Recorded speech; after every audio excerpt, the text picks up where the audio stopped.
Thank you. And forgive me for going some protocols. But I would like to say thank you very much to the EDM department for personally inviting me to come and make this presentation today. I'm very honoured to be here and to be able to share my experience of research in Nigeria with you. I'm going to talk about two of the biggest drivers of change in the built environment that are happening to us whether we want them or not. And one of those is urbanisation. 50% of the world lives in cities, and that's growing, and it will continue to grow. And the other one is climate change. In my field of flooding, those are the two biggest drivers. And urbanisation is just as big, if not more important, as a driver of change than climate change. So I'm going to talk to you today about the project that I was involved in, the Urbanisation Research Nigeria project.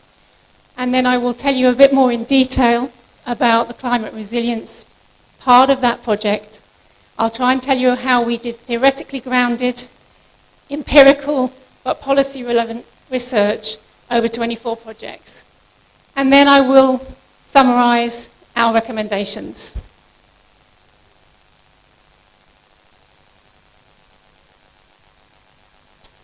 Okay, so the URN programme was a 5-year programme of research funded by the UK Department for International Development.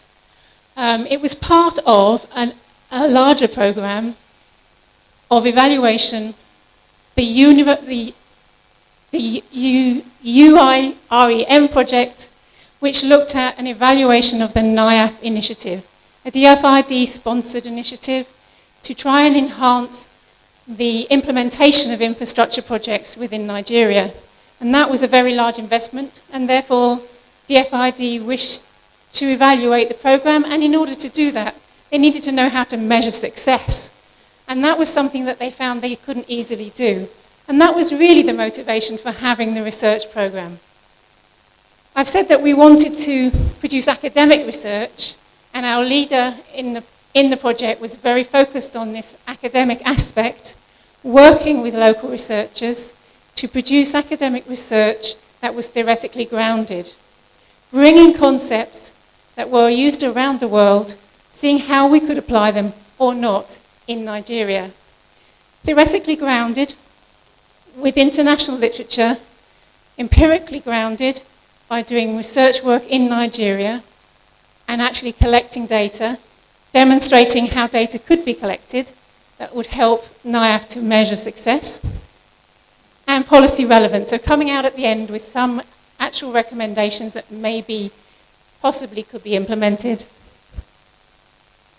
We wanted to contribute to the evidence base for urbanisation research in Nigeria and to help to build the capacity of research organisations in Nigeria by involving local researchers so that we could learn from them and they could learn from us.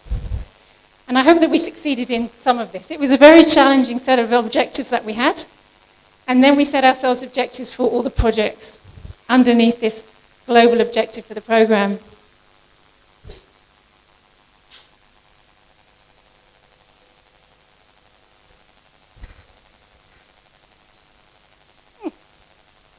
So we had 4 themes of urbanisation themes. And you can see them up there: urban change processes, urban economic development, well-being of urban citizens, and the theme that I led, which is urban land planning and governance and management. And that was looking at the process of urban development, and from many different angles. I don't know why it's going backwards when I want it to go forwards.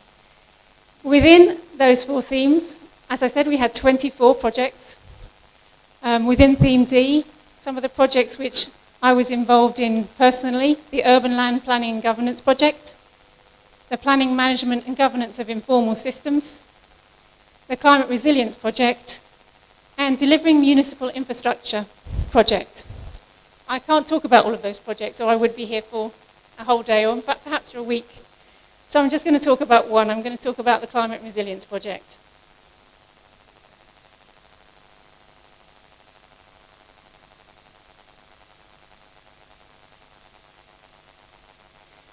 The adaptation of urban infrastructure to enhance climate resilience in Nigeria. So, we know that Nigerian cities are subject to multiple threats. Flooding is one, urban heat, the urban heat highland effect, windstorm, drought and water shortage. We know this because we've looked at the evidence. I'm not a climate scientist, so I was looking at the evidence from the climate scientists and looking at the very good reports done by the Nigerian government about what's going to happen and what the adaptation policy should be for Nigeria as a whole. So those were the climate threats that we looked at.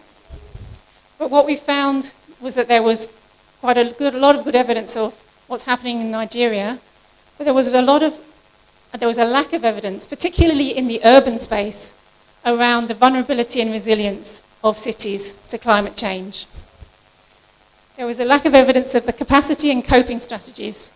So it was seen as something that couldn't be coped with, something that was coming and we needed to do something about, but locally, what could be done? So, taking some ideas from the literature that had been written about Nigeria and how it should adapt, there was quite a lot of literature about sustainable drainage, sustainable urban planning,